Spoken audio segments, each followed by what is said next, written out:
Welcome to today's current affair session. ఈరోజు వార్తల్లో నిలిచిన జాతీయ, అంతర్జాతీయ, రీజనల్ వర్తమానాంశాలను వాటికి సంబంధించిన స్టాటిక్ జీకేను 1 by 1 మనం కవర్ చేద్దాం. వాటికి సంబంధించి స్టాటిక్ జీకే ఎగ్జామినేషన్స్లో క్వశ్చన్ ఎలా అడుగుతారో కూడా మనం ఎనాలిసిస్ చేసే ప్రయత్నం చేద్దాం. ఈరోజు ఫస్ట్ టాపిక్ వచ్చి ఇంటర్నేషనల్ అఫైర్స్లో భాగంగా ఇటీవల కాలంలో ఈయన యున్ సుక్ యెల్ సౌత్ కొరియా మాజీ అధ్యక్షుడు, ప్రస్తుతానికి అధ్యక్షుడు ఈయన, వీరి మీద అభిశంసన అయితే స్టార్ట్ చేయడం జరిగింది.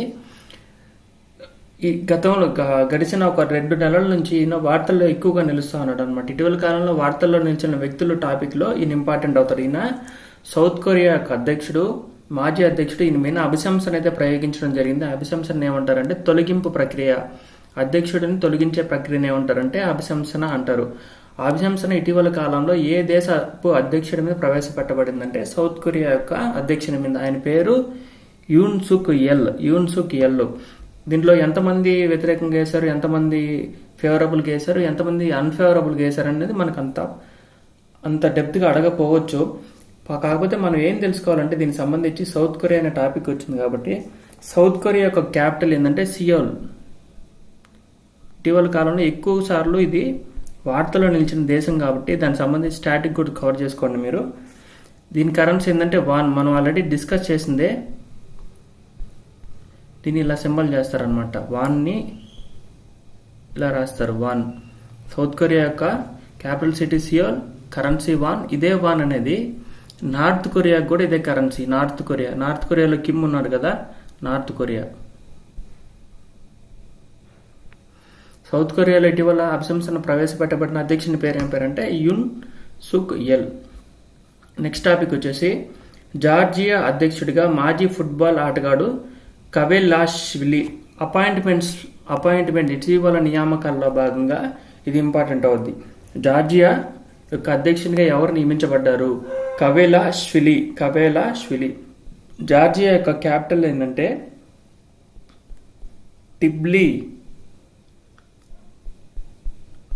టిబ్లిసి. Capital city of Georgia is Tbilisi.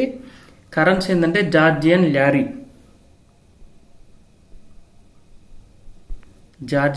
Currency of Georgia ఏంటంటే జార్జియన్ లారీ. క్యాపిటల్ సిటీ ఏంటంటే టిబ్లిసి. ఇలాంటివన్నీ కొంచెం ఇంపార్టెంట్, నేర్చిపెట్టుకోండి. ఇటీవల కాలంలో వార్తల్లో నిలిచారు, అపాయింట్ అయ్యారు కూడా. వేగంగా ఈ భారత్ మయన్మార్ సరిహద్దు కంచె పనులని ఒక ఆర్టికల్ అయితే ఇవ్వడం జరిగింది ఈనాడులో. Very important. మణిపూర్లోని తెంగ్పాల్ జిల్లాలోని మోరే పట్టణానికి సమీపంలో భారత్ మయన్మార్ సరిహద్దు కంచె ఫెన్సింగ్ పనులను బోర్డర్ రోడ్స్ ఆర్గనైజేషన్ BRO వేగవంతం చేసినట్లు ఓ అధికారి శనివారం తెలిపారు. ఇప్పటికి 10 కిలోమీటర్ల మేర కంచె వేసినట్లు పేర్కొన్నారు. మన దేశం మయన్మార్తో 1643 కిలోమీటర్లు సరిహద్దును పంచుకుంటుంది. ఇందులో 398 కిలోమీటర్ల మేర మణిపూర్లో ఉంది. ఆయుధాలు, మందుగుడ్డు సామాగ్రి, మాదక ద్రవ్యాలు మొదలైనవి రవాణా విరివిరిగా జరిగే ఈ 1643 కిలోమీటర్ల సరిహద్దుకు 31,000తో కంచె వేయనున్నారు. ఓకే, మొత్తం ఎన్ని కిలోమీటర్లు ఉందంటే 1643 కిలోమీటర్లు. ఇటీవల వార్తల్లో నిలిచిన ప్రదేశాల్లో కూడా ఇది మోరేపట్నం ఏ జిల్లాలో గలదు లేదా ఏ రాష్ట్రంలో గలదు అనే అవకాశం ఉంటుంది, నేర్చుకోండి. ఓకే, ఇంకో పాయింట్ చెప్తాను చూడండి. భారత్కి మరి మయన్మార్కి మధ్య గల రాష్ట్రాలు ఏవి అని చెప్పి జాగ్రఫీలో కూడా ఇంపార్టెంట్ అవుతుంది. ఒకసారి చెప్తాను, గుర్తుపెట్టేసుకోండి మీరు. ఇండో మయన్మార్ సంబంధించి కొన్ని 4-5 స్టాటిక్ పాయింట్స్ చెప్పడానికి ప్రయత్నం చేస్తాను. ఇండో మయన్మార్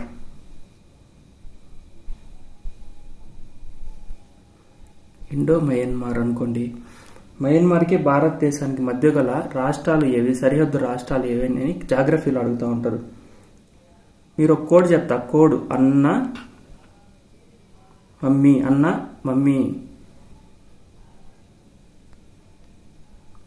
ఈ కోడ్ గుర్తుపెట్టుకోండి. అన్న మమ్మీ.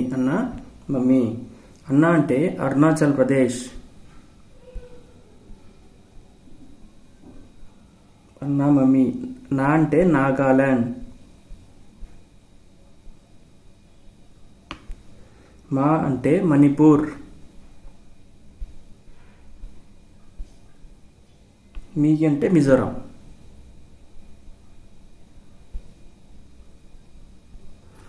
భారతదేశంలోని ఏ 4 రాష్ట్రాలు మయన్మార్తో సరిహద్దు పంచుకుంటున్నాయంటే అరుణాచల్ ప్రదేశ్, నాగాలాండ్, మణిపూర్, మిజోరాం. అన్నా మమ్మీ నా మమ్మీ. ఓకే, దాని కోడ్ ఇది. ఇంకా భారతదేశానికి మరి మయన్మార్కి మధ్యలో కాపు కాసే సరిహద్దు దళం ఏంటంటే 2 ఉన్నాయి. అస్సాం రైఫిల్స్, ఇవి కూడా ఇంపార్టెంట్ అవుతాయి. ఈరోజు మీరు ఎవరైనా గ్రూప్ 2 పేపర్ కానీ చూసినట్లయితే మీకు అర్థమైంటుంది ఎగ్జామ్స్ ఎలా అడుగుతున్నారు అనేది. 360 డిగ్రీస్లో చదివితే కానీ మనం క్వశ్చన్ చేయలేమన్నమాట. Okay, Indian army.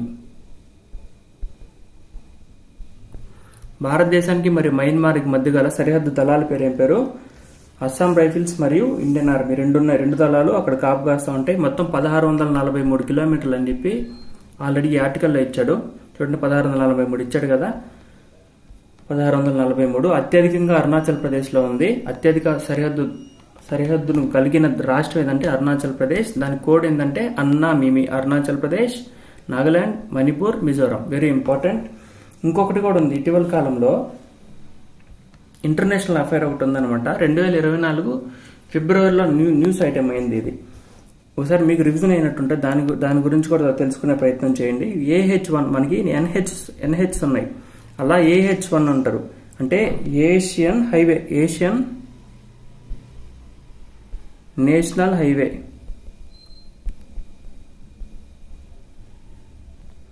Asian national highway 1. ఇది ఏ దేశాల మధ్య ఉందంటే భారతదేశము, ఇండియా, ఇప్పుడు ఒక కంట్రీ ఒకటి వచ్చింది కదా న్యూస్ ఐటమ్, మయన్మార్, ఇంకో 3వ కంట్రీ ఏంటంటే థాయిలాండ్. ఈ 3 కలిపే కారిడార్ ఏంటంటే AH1 కారిడార్. ఇదంతా ఎందుకు చెప్పానంటే మయన్మార్ అనే కంట్రీ వార్తల్లో నిలిచింది కాబట్టి దానికి సంబంధించి భారతదేశానికి దానికి సంబంధించి స్టాటిక్ ఇంపార్టెంట్ నోట్స్ని ఇటీవల కాలంలో 2024లో మరో పాయింట్ కూడా ఉంది కాబట్టి దానికి సంబంధించిన రివిజన్ మొత్తం నేను కవర్ చేశాను అనమాట. ఓకే, మయన్మార్ని ఇంకో పేరుతో ఏమని పిలుస్తారంటే ల్యాండ్ ఆఫ్ గోల్డెన్ పగోడాస్ అంటారు. Static GK important. Land of golden pagodas. Okay, Myanmar capital ఏంది?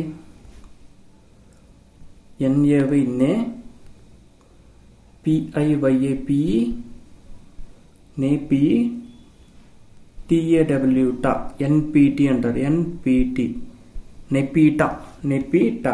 ఇక్కడ ఈ కంట్రీలో ఒక ఆమె ఉంది, Nobel peace prize winner Aung San Suu. Aung San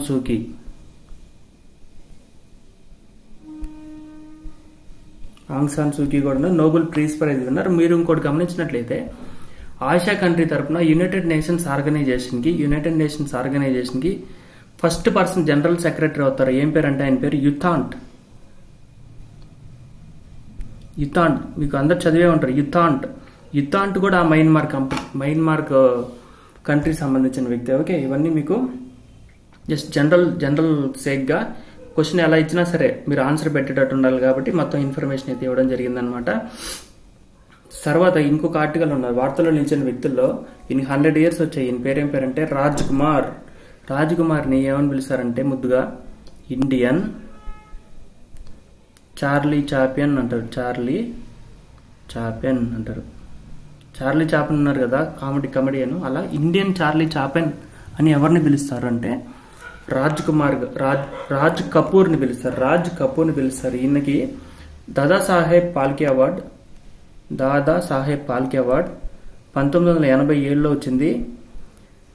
Padma Bhushan కూడా వచ్చింది 1971లో. వార్తల్లో నిలిచిన వ్యక్తి కాబట్టి ఇటీవల 100 సంవత్సరాలు కూడా ఈయనకి పూర్తయినాయి కాబట్టి ఈయన పెషావర్లో జన్మించాడు. పెషావర్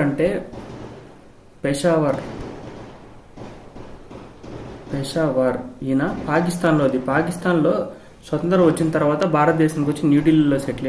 ఇది కూడా ఒక point, important general point నేర్చిపెట్టుకోండి.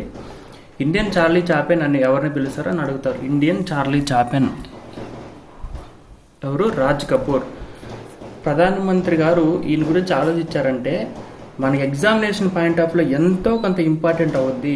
In case వాళ్ళు సినీ రంగానికి సంబంధించి ఒక క్వశ్చన్ అడుగుదాము, యాస్పిరెంట్ నాలెడ్జ్ని యాక్సెస్ చేద్దామని కానీ ఎగ్జామినర్ కానీ థింక్ చేసిందంటే దీని గురించి ఒక బిట్ వచ్చే అవకాశం ఉన్న ఇంపార్టెంట్ అవుద్ది. ఓకే, మనకి బిట్ మిస్ అవ్వకూడదు మనం ప్రిపేర్ అయితే. ఓకే, కిరణ్ మజుందార్ షాకు జంషెడ్జీ టాటా గారు ఉన్నారు కదా, టాటా కంపెనీ ఫౌండరు. ఆయనకి సంబంధించి వారికి సంబంధించి society for quality, Indian society for quality అనేది 2004లో ఏర్పాటు చేశారు. 2024 సంవత్సరానికి గాను కిరణ్ మజుందార్ షాకు అవార్డు లభించింది. జంషెడ్జీ టాటా వారు స్టార్ట్ చేయబడిన ఇండియన్ సొసైటీ ఫర్ క్వాలిటీ అనే అవార్డు 2024 సంబంధించి ఎవరు పొందారంటే కిరణ్ మజుందార్ షాకు పొందారు. ఈవిడ బయోకాన్ గ్రూప్ చైర్పర్సన్. 2 పాయింట్లు. జంషెడ్జీ టాటా ఆర్గనైజేషన్ ఇస్తున్న ISQ Indian society for quality అనే అవార్డు 2024 సంవత్సరానికి గాను ఏ మహిళ స్వీకరించబడిందంటే కిరణ్ మజుందార్ షా. ఆవిడ ఏ కంపెనీకి ఫౌండర్ అంటే బయోకాన్ గ్రూప్ కి చైర్పర్సన్ అనమాట. ఈవిడ ఇంపార్టెంట్ ఫెమిలియర్ పర్సనాలిటీ. ఫోర్బ్స్ మహిళా జాబితాలో కూడా ఈవిడ ఉన్నారు. 2 సార్లు వచ్చారు, ఈ సంవత్సరం కూడా వచ్చారు. దాని కిందనే ఉంది, దానికి సంబంధించి కరెంట్ అఫైర్ కూడా చెప్తాను చూడండి.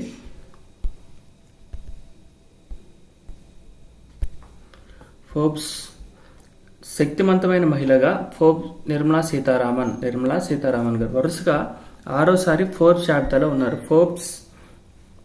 జాబితాలో ఉన్నారనమాట. ఫోర్బ్స్ జాబితాలో ఫస్ట్ ఎవరు ఉన్నారంటే 2024 సంబంధించి మోస్ట్ ఇన్ఫ్లుయెన్షియల్ ఉమెన్ జాబితాలో ఉర్సులా వాన్ దేర్ లయన్ ఉన్నారు. ఇంపార్టెంట్ పర్సన్, ఖచ్చితంగా అడుగుతారు ఈ bits. Ursula von der first person గా ఉన్నారు. రెండో పర్సన్ ఎవరున్నారంటే క్రిస్టియానా లగార్డే గారు ఉన్నారు.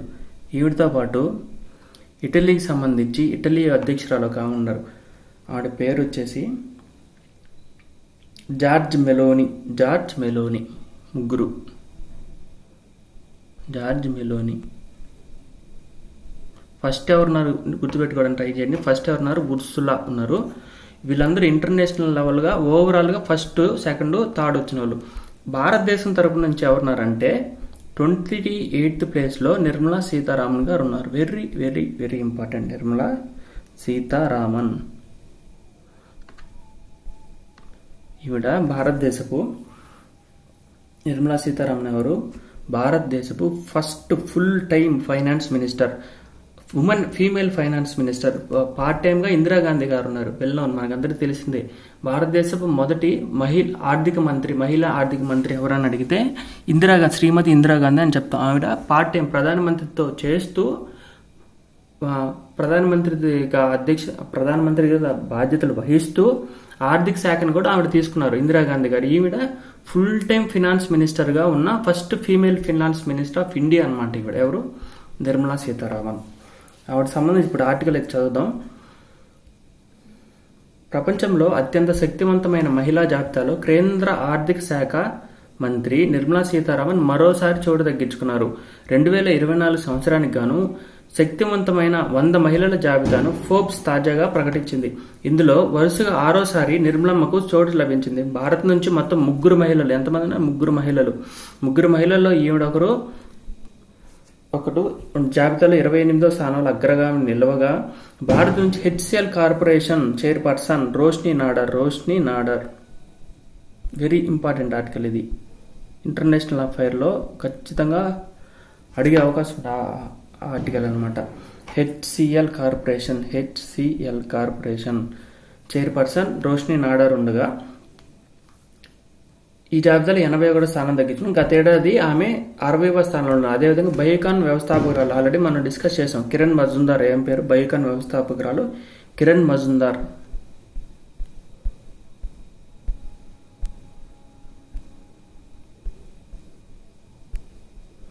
కిరణ్ మజుందార్కి ఇందాక ఒక అవార్డు కూడా ఇచ్చారు కదా, 2 సార్లు వచ్చింది మనకి ఈరోజు పేపర్లో. ఇంపార్టెంట్ ఇవి. 82వ స్థానంలో ఇచ్చారు. గతేడాది కూడా ఈమె శక్తివంతమైన మహిళగా ఎన్నికయ్యారు. ఈ జాబితాలో European chief commissioner Ursula van der Leyen మరోసారి అగ్రస్థానంలో నిలిచారు. యూరోపియన్ సెంట్రల్ బ్యాంక్ అధిపతి క్రిస్టినా లగార్డే, ఇటలీ ప్రధాని జార్జ్ మెలోనియా 2-3 స్థానాలు సొంతం చేసుకున్నారు. బిల్ గేట్స్ మాజీ భార్య మిలిందా ఫ్రెంచ్ గేట్స్ 8వ స్థానం, అమెజాన్ అధిపతి జెస్ బెజోస్ మాజీ సతీమణి మెకంజీ స్కాట్ 9వ స్థానంలో ఉండగా ప్రముఖ గాయని టేలర్ స్విఫ్ట్ 23వ స్థానంలో ఉన్నారు. మనకి ఇండియన్ కైన మనకి ఫస్ట్ ఎవరున్నారు? ఉర్సులా వాన్ డెర్ ఉన్నారు. క్రిస్టియానా లగార్డే 2వ స్థానంలో ఉన్నారు. భారతదేశం నుంచి తొలి స్థానంలో ఎవరున్నారని అడిగినప్పుడు 28వ స్థానంలో నిర్మలా సీతారామన్ గారు ఉన్నారు. రోష్ని నాడార్ ఉన్నారు. బయోకాన్ కో ఫౌండర్ అయిన కిరణ్ మజుందార్ ఉన్నారు. కిరణ్ మజుందార్కి జంషెడ్జీ టాటా పురస్కారం కూడా ఇవ్వడం జరిగింది. గుర్తుపెట్టుకోండి, ఇంపార్టెంట్ పర్సన్స్ అండ్ న్యూస్ లో వెరీ ఇంపార్టెంట్. ఫ్రాన్స్ కొత్త ప్రధానిగా ఫాస్వా బైరు. ఈరోజు ఇద్దరు ప్రధానులు అయితే మారడం జరిగింది. మీరు చూసారు కదా, ఈయన జార్జియా అధ్యక్షుడిగా కవేలా షిలి. నెక్స్ట్ వచ్చి ఫ్రాన్స్ కొత్త ప్రధానిగా ఫాస్వా బైరు. ఈ ఫ్రాన్స్ కి అధ్యక్షుడిగా ఎవరున్నారు అంటే అధ్యక్షుడు ఇమ్మాన్యుయల్ మ్యాక్రాన్ ఉన్నాడు. కొత్త అధ్యక్షుడు వేరు. భారతదేశానికి అధ్యక్షుడు ఎవరు ఇప్పుడు? ద్రౌపది ముర్ము. ప్రధానమంత్రి నరేంద్ర మోడీ. అదేవిధంగా ఫ్రాన్స్ కి అధ్యక్షుడు ఎవరున్నారంటే ఇమ్మాన్యుయల్ మ్యాక్రాన్ ఎవరిని అపాయింట్ చేశారంటే ప్రధానమంత్రిగా ఫాస్వా బైరు గాని అపాయింట్ చేయడం జరిగింది. తర్వాత ఇదంతా ఇప్పటి వరకు మనం కవర్ చేసినంతా ఈనాడు యొక్క కరెంట్ అఫైర్స్. ఇప్పుడు సాక్షికి వెళ్తాం. ఈనాడు మరియు ఆంధ్రజ్యోతి కరెంట్ అఫైర్స్. ఇప్పుడు మనం సాక్షికి వెళ్తున్నాం. సాక్షిలో ఆయుష్మాన్ భారత్ PM జన్ ఆరోగ్య యోజన కింద ఒక రిపోర్ట్ ఇచ్చారనమాట. 70 ఏళ్లకు పైబడిన వారికి ఇటీవల కాలంలో ఒక స్కీమ్ అయితే గవర్నమెంట్ ఆఫ్ ఇండియా స్టార్ట్ చేయడం జరిగింది. దాని పేరు ఏం పేరంటే ఆయుష్మాన్ భారత్ వై వందన్ యోజన. ఆయుష్మాన్ భారత్ వై అనేది గుర్తుపెట్టుకోండి, వై వందన్ యోజన. దానికి 70 years అండ్ అబోవ్ దాటిన వాళ్ళకి 5 lakhs వరకు అమౌంట్ కూడా ఇంపార్టెంట్. 5 lakhs వరకు free of cost medical treatment చేయడం జరుగుతుంది అని చెప్పేసి ఒక స్కీమ్ అనేది స్టార్ట్ చేస్తారు. దాని ప్రకారంగా ఆయుష్మాన్ భారత్ PM జన్ ఆరోగ్య యోజన కింద దేశంలో 70 ఏళ్లకు పైబడిన వృద్ధులందరికీ 5 లక్షల వరకు ఉచిత వైద్యం అందించడానికి ఇటీవల కేంద్రం నిర్ణయించింది. దేశంలోని 4.5 కోట్ల కుటుంబాల్లో సుమారు 6 కోట్ల మంది ఇలాంటి వృద్ధులు ఉన్నారని అంచనా. దాని ప్రకారంగా అత్యధికంగా 70 ఏళ్లు పైబడిన వృద్ధులలో అత్యధికంగా ఏ రాష్ట్రంలో ఉన్నారు? ఉత్తరప్రదేశ్లో ఉన్నారు. తర్వాత మహారాష్ట్రలో ఉన్నారు. తర్వాత 3వ స్థానంలో తమిళనాడులో ఉన్నారు. ఆంధ్రప్రదేశ్ నుంచి 25.94 లక్షల మంది ఉన్నారని చెప్పి కేంద్ర ఆరోగ్య కుటుంబ సంక్షేమ శాఖ విడుదల చేసిన ఒక రిపోర్ట్ అనేది సాక్షిలో ఈరోజు ప్రచురించడం జరిగింది.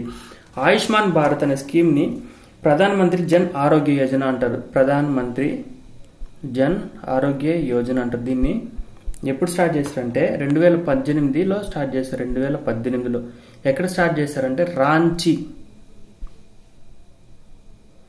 రాంచీలో జార్ఖండ్ క్యాపిటల్ రాంచీలో స్టార్ట్ చేశారు. ప్రధానమంత్రి నరేంద్ర మోడీ గారు స్టార్ట్ చేశారు. రాంచీ దేనికి famous? MS Dhoni Ranchi dynamite అంటారు. MS ధోనిని రాంచీ డైనమైట్ అంటారు. రాంచీలో 2018లో ప్రధానమంత్రి జన్ ఆరోగ్య యోజన అంటారు. ఆరోగ్య యోజన అనే పథకాన్ని కూడా ఆయుష్మాన్ భారత్ యోజన అని కూడా ఇంకో పేరుతో పిలుస్తారనమాట. ఆ స్కీమ్లో భాగంగా 70 సంవత్సరాలు దాటిన వృద్ధులకు కూడా చేయూతను అందించాలి, వైద్య సహాయాన్ని ఇవ్వాలి అని చెప్పేసి ప్రధానమంత్రి why Vandana Yojana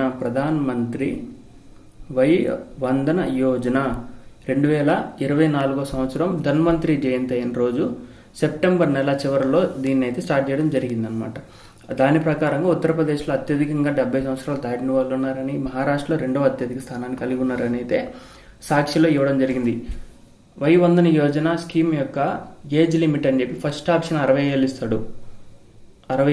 second option 70, తర్వాత 80 సంవత్సరాలు పై నిండిన వాళ్ళు పైవారు ఎవరు కాదని సార్ 60 ఏళ్ళు కదా 70 ఏళ్ళు గుర్తుపెట్టుకోండి. అమౌంట్ ఎంత? 5 lakhs. Okay. World bank and OECD ఒక రిపోర్ట్ ఇచ్చిందనమాట. ఎగువ మధ్యతరగతి వారు ఎవరు, దిగువ మధ్యతరగతి వారు ఎవరు, మధ్యతరగతి వారు లేదా పేదరికంలో ఉన్న వాళ్ళు ఎవరు, వాళ్ళు ఎలా కొలవాలి, వాళ్ళ నెలకు ఆదాయం ఎంత ఉంటే వాళ్ళు దిగువ మధ్యతరగతి వాళ్ళు అని పిలువబడతారని చెప్పి ఒక ఆర్టికల్ అయితే ఇవ్వడం జరిగింది. ఎకానమీ పాయింట్ ఆఫ్ వ్యూలో కొంచెం ఇంపార్టెంట్ అవుద్ది. ఫస్ట్ మనం దీనికి సంబంధించి కాంటెంపరీస్కి వెళ్దాము. వరల్డ్ బ్యాంక్ అనేది మనకి వార్తల్లో కనిపిస్తుంది కాబట్టి దానికి సంబంధించి కూడా మనం ఒకసారి గ్లాన్స్ అయితే తీసుకుందాం. వరల్డ్ బ్యాంక్ ఎక్కడ ఉందంటే హెడ్ క్వార్టర్స్ వాషింగ్టన్ డీసీలో ఉంది. వాషింగ్టన్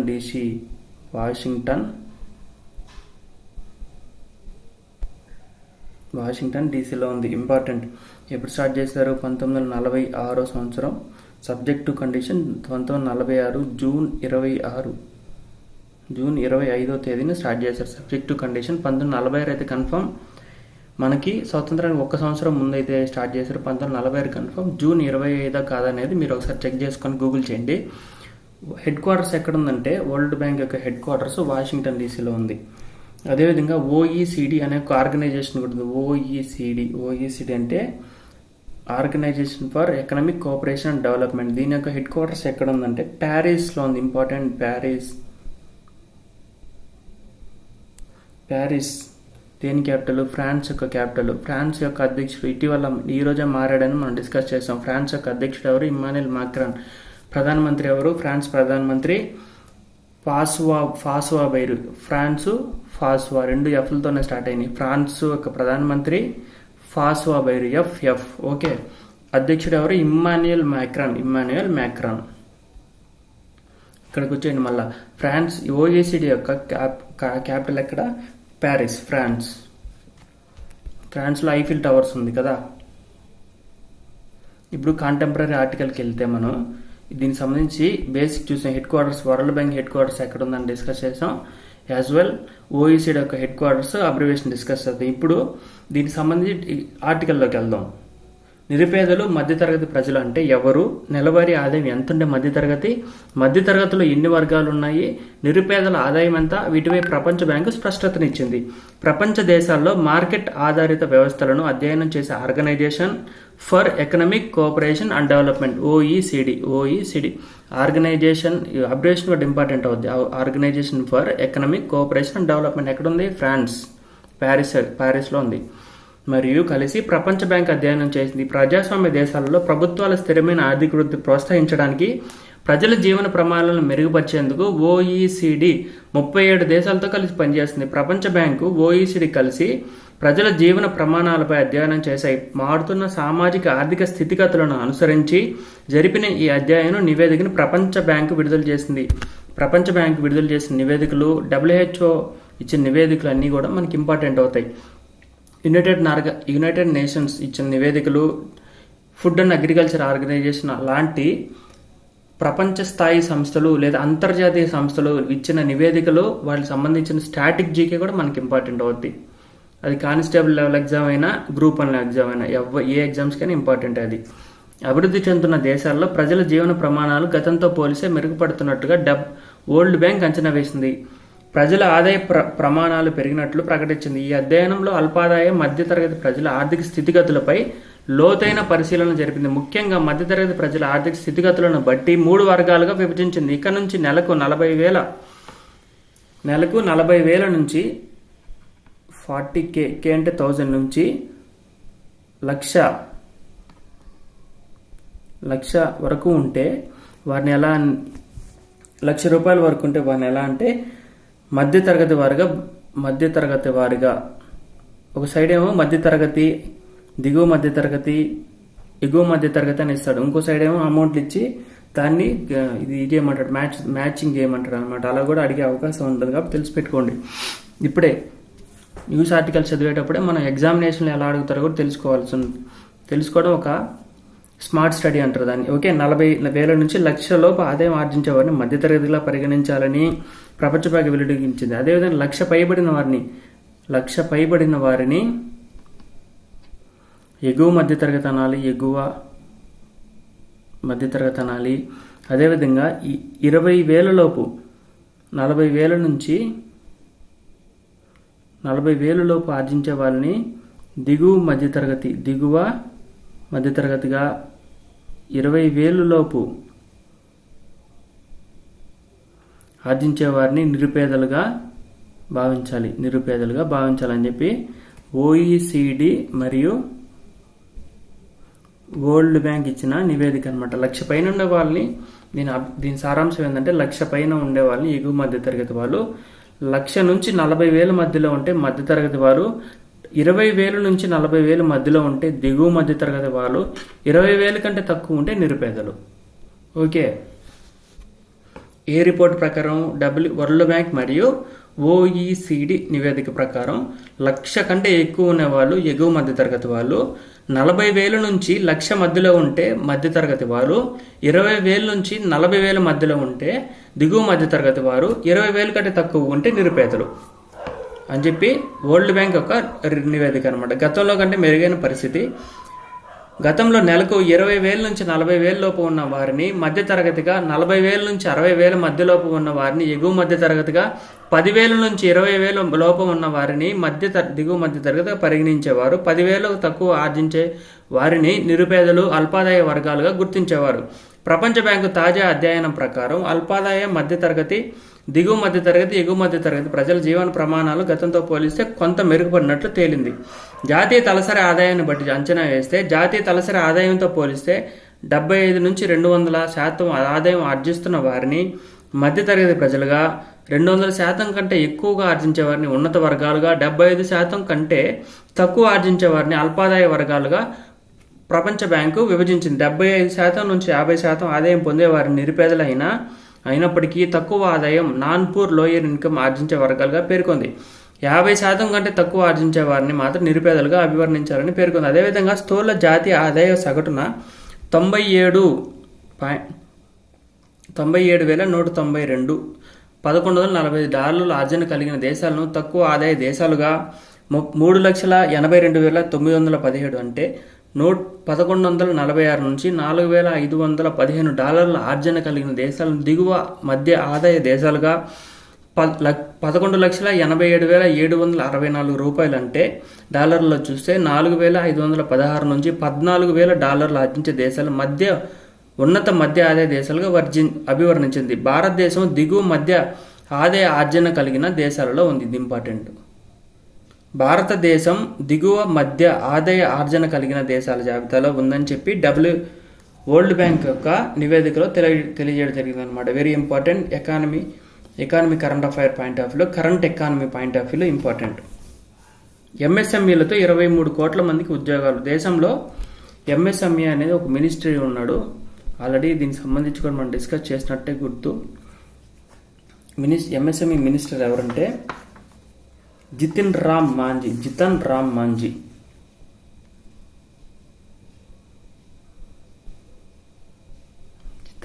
మాంజీ 2006 చట్టం ప్రకారం ఎంఎస్ఎంఈ యాక్ట్ ఎప్పుడు ఉందంటే 2006 ఇంపార్టెంట్ అవుద్ది. దేశంలో 2020 జూలై 1 నుంచి 2024 నవంబర్ 30 వరకు 3.13 కోట్ల ఎంఎస్ఎంఈలు రిజిస్టర్ అయ్యాయి. వీటి ద్వారా 23.39 కోట్ల మందికి ఉద్యోగ అవకాశాలు జరిగాయి. 2 కోట్ల పైగా ఉద్యోగ అవకాశాలు వచ్చిన రాష్ట్రాలు మహారాష్ట్ర, తమిళనాడు, ఉత్తరప్రదేశ్. 1 కోటి మందికి పైగా ఉద్యోగాలు అవకాశాలు ఇచ్చిన రాష్ట్రాల్లో 8. ఈ 4 ఏళ్ల ఆంధ్రప్రదేశ్ 1,19,46,322 మంది ఎంఎస్ఎంఈల ద్వారా ఉపాధి దొరికింది.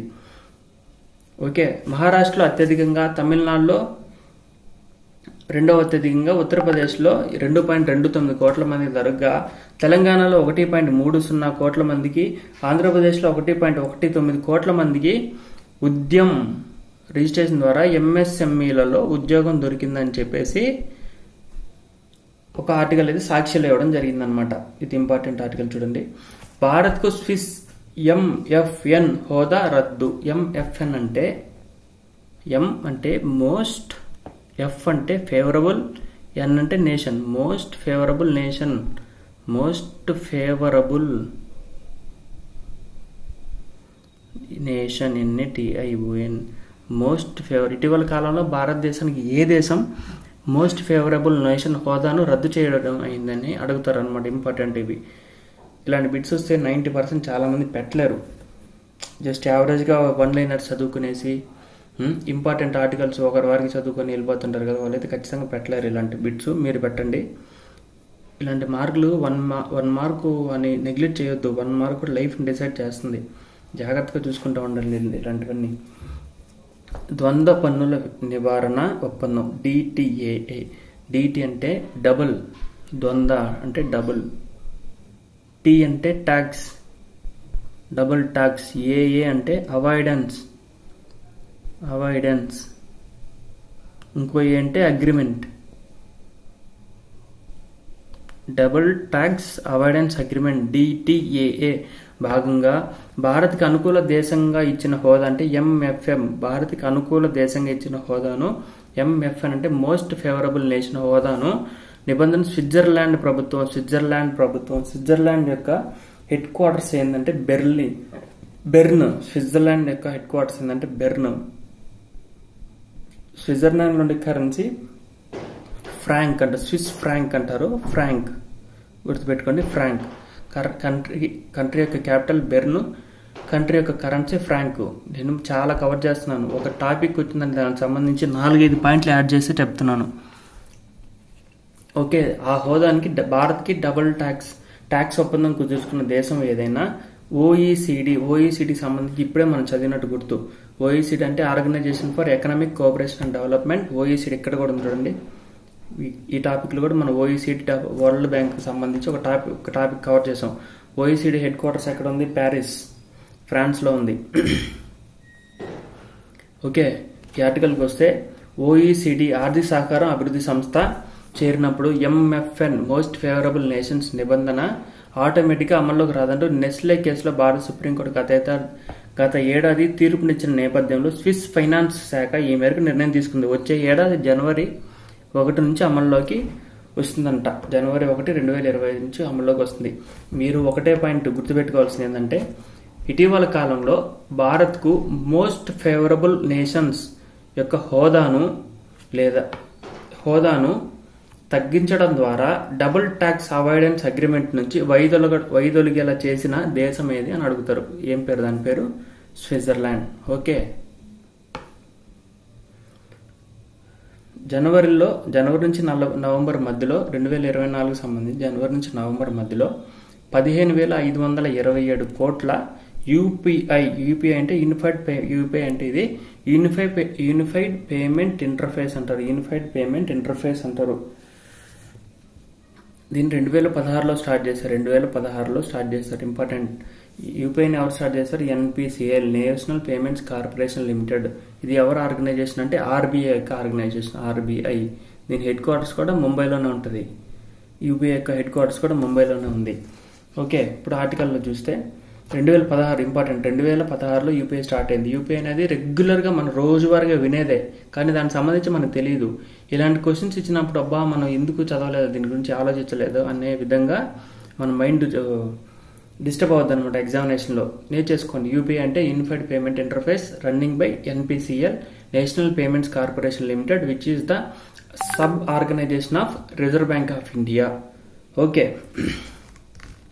ఈ ఏడాది జనవరి నుంచి నవంబర్ వరకు 15,547 కోట్ల యూనిఫైడ్ పేమెంట్ ఇంటర్ఫేసెస్ లావాదేవీలు జరిగాయని, వీటి విలువ 223 లక్షల కోట్లుగా నమోదైందని ఆర్థిక మంత్రిత్వ శాఖ శనివారం వెల్లడించింది.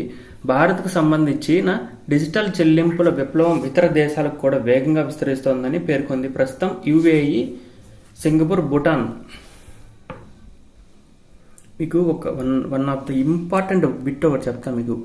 Very important bit. ఈ బిట్ మీరు ఎవరికి చెప్పబాకండి. యూనిఫైడ్ పేమెంట్ ఇంటర్ఫేస్ భారత్లో 2016లో స్టార్ట్ అయింది. ఓకే, తెలుసు, ఇందాక మనం చెప్పాము. దీని ప్రకారంగా యూనిఫైడ్ పేమెంట్ ఇంటర్ఫేస్ అనేది భారత్లో స్టార్ట్ అయింది కదా, దాన్ని ఏ అంతర్జాతీయ దేశం లేదా ఏ ఇతర దేశం మొదటిసారిగా అంగీకరించింది అని అడుగుతారు. ఏ దేశం అంగీకరించింది? ఫస్ట్ టైం ఏ దేశం అంగీకరించింది అంటే Bhutan. Very important, most important. ఇటీవల కాలంలో మాల్దీవులు, సింగపూరు అవన్నీ వార్తల్లో నిలుస్తా ఉన్నాయి. యూపీఐ పేమెంట్స్ మా దేశంలో కూడా ఇస్తామని చెప్పి ఫస్ట్ అంగీకరించిన దేశం ఏంటంటే భూటాన్. Very important. ఇలాంటి బిట్ అడిగితే మాత్రం ఎవరు పెట్టలేరు. ఓకే, ఇంపార్టెంట్ ఏంది? Bhutan.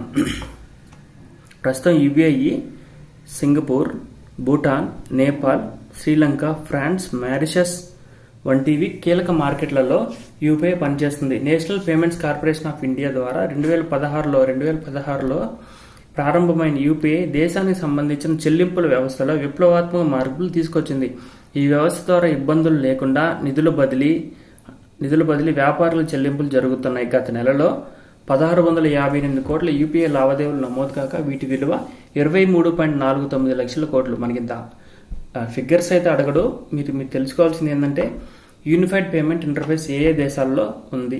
UAE, Singapore, Bhutan, Nepal, Sri Lanka, France, Mauritius అనేది ఇటీవల కాలంలో అగ్రిమెంట్ అయిందన్నమాట ఇండియన్ యూపీఐకి, ఆ దేశం యూపీఐకి. అది ఇంపార్టెంట్ అవుద్ది.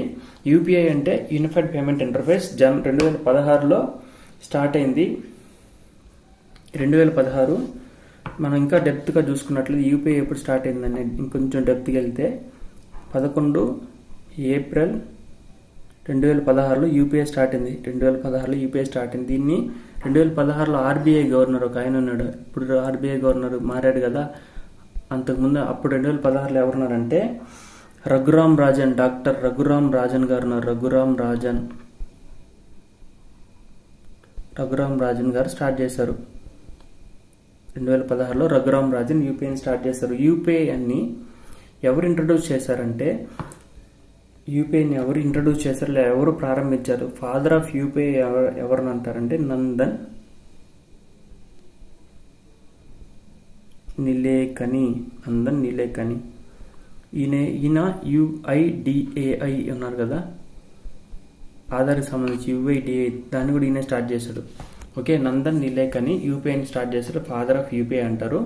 యూపీఐని ఎప్పుడు ఇంట్రడ్యూస్ చేశారంటే 11 ఏప్రిల్ 2016లో అంటారు. ఎకానమీలో వెరీ ఇంపార్టెంట్ టాపిక్ ఇది. యూపీఐ అనేది NPCI national payments corporation limited యొక్క సంస్థ. దీన్ని ఎవరు ఆధీనంలో ఉంటుంది? ఆర్బీఐ ఉంటుంది. 2016లో ఎవరి చేతులు ప్రారంభించారంటే రఘురామ్ రాజన్. ఓకే, ఇదన్నమాట దీనికి సంబంధించి. లాస్ట్ ఆర్టికల్ ఒకటి ఉంది, యునెస్కో హెరిటేజ్ కన్జర్వేషన్ అని 2024. ఇది